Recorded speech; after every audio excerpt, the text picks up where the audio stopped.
Greetings and salutations, Ravage Rider here. Let's install the R&G Tail Tidy.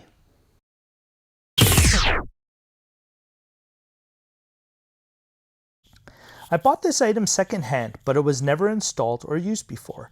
I'm not going to do an unboxing because it's been opened before, but I can show you what I got with my purchase. First, there's the Tail Tidy and the LED rear brake light, both from R&G. There's a small bag here with the hardware and instructions, and then I got these tiny R&G LED turn signals, a set for the front and the rear. I will see how these look and work on the Honda, but that'll be another video.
It's now the next day, and with a little heat shrink and some electrical tape, I've turned this into this. So all nice and clean. I rerouted all the wiring through the top as it's supposed to.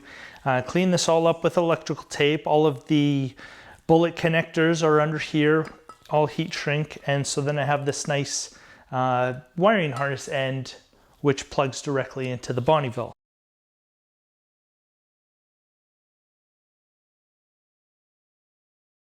So I've been thinking about doing a rear fender eliminator since I've bought each of my bikes. Obviously, it creates a much cleaner look. I decided not to do it on the Bonneville years back when I did the Motone brake light replacement, as I mentioned earlier. I came to the conclusion that having the rear fender kept the classic Bonneville look. It wasn't until late last year when I replaced my well-worn factory rubber with these lovely Avon Trail Rider tires that I decided I wanted to show off more of the tire.